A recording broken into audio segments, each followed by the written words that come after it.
চাঁদপুরে মেঘনা ডাকাতির ঘটনার বিষয়ে সংবাদের একদম শুরুতেই আপনাদের জানিয়েছিলাম এই বিষয়ে আরো খবর জানতে ফোনে আমাদের সঙ্গে যুক্ত হচ্ছেন সহকর্মী বিধান মজুমদার। বিধান, আমরা এখন পর্যন্ত জানি যে 5 জনের মরদেহ উদ্ধারের খবর পাওয়া গেছে, তো এই সংখ্যা আরো বেড়েছে কিনা এবং মৃত যারা তাদের পরিচয় এখন পর্যন্ত জানা গিয়েছে কিনা এবং এটি কি আসলেই ডাকাতির ঘটনা কিনা এই বিষয়ে নিশ্চিত হওয়া গিয়েছে কিনা আমাদের একটু বিস্তারিত জানাবেন। জি স্যার, চাঁদপুরে মেঘনা নদীতে মালবাহী জাহাজের যে ঘটেছে জনের মৃতদেহ কিন্তু ইতোমধ্যে শনাক্ত করা গিয়েছে।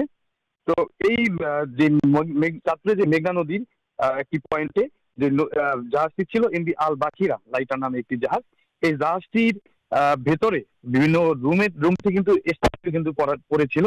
তো ধারণা করা হচ্ছে প্রাথমিকভাবে যে আসলে ডাকাতের হামলায় তাদের এমন মৃত্যুর ঘটনা ঘটতে পারে। গতকাল দিনগত ঘটনা ঘটতে পারে বলতে জানিয়েছেন স্থানীয়রা। তারা পুলিশ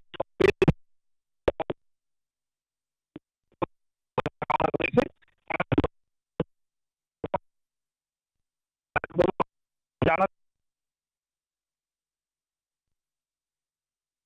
ঘটেছিল। তো এখন পর্যন্ত আমার কাছে যেই চাঁদপুরে যে লাইটার জাহাজের যে খবরটি রয়েছে 6 জনের মরদেহ যে পাওয়া গিয়েছে এমন একটি বিষয় কিন্তু আমরা